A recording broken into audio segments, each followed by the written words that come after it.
Thank you.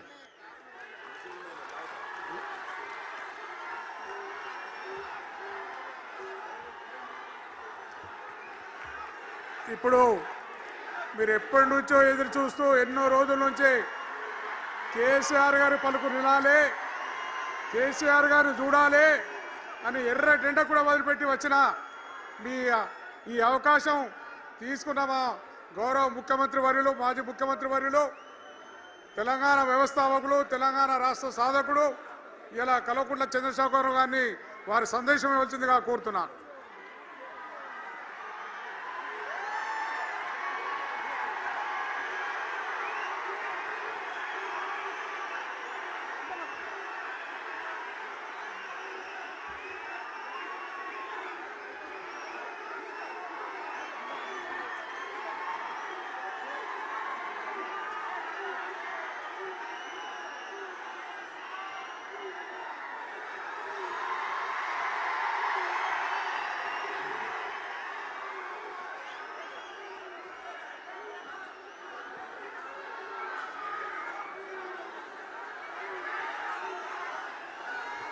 సభాధ్యక్షులు,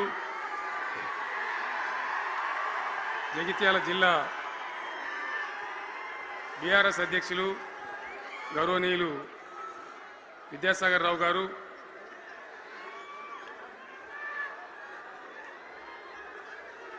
గౌరవనీయమైన తెలంగాణ శాసన మండలి ప్రతిపక్ష నాయకులు గౌరవనీయులు సిరికొండ మత్స్యోనాచారి గారు, శాసన మండలి సభ్యులు ఎల్ రమణ గారు, దేశపతి శ్రీనివాస్ గారు, శాసనసభ్యులు మాజీ మంత్రివర్యులు గంగుల కమలాకర్ గారు, కోరుట్ల ఎమ్మెల్యే డాక్టర్ సంజయ్ గారు, హుజూరాబాద్ ఎమ్మెల్యే పాడి కౌశిక్ రెడ్డి గారు,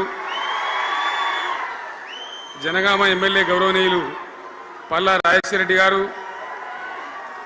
ఇదే ప్రాంతానికి చెందిన మరో మాజీ మంత్రివర్యులు గౌరవనీయులు కొప్పుల ఈశ్వర్ గారు, పేర్లు చాలా ఉన్నాయి, తెల్లారితో చదవానంటే.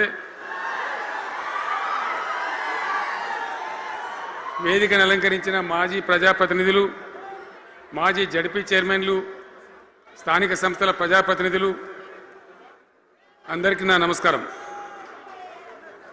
ఇదే జగిత్యాలకు సంబంధించినటువంటి అలిశెట్టి ప్రభాకర్ అని ఒక కవి ఉండేవాడు. ఆయన ఒక మాట చెప్పిండు, చీకట్లో జడుసుకుంటే ఒక చెట్టే నీ చుట్టూరా అరణ్యమై భయపెడుతుంది,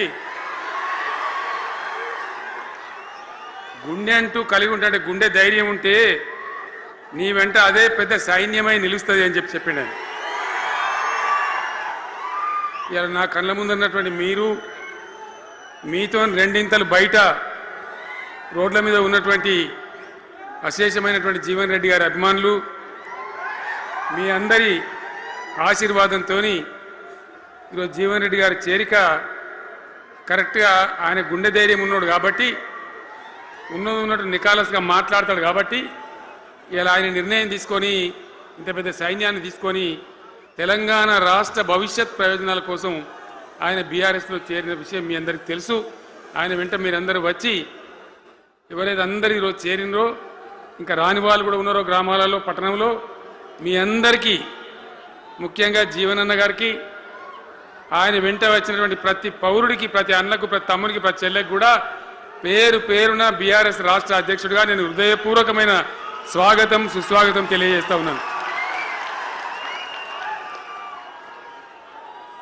జీవన్ రెడ్డి గారి గురించి నేను ఎక్కువ చెప్తే మాది మేమేదో డబ్బా కొట్టుకున్నట్టు అవుతుంది.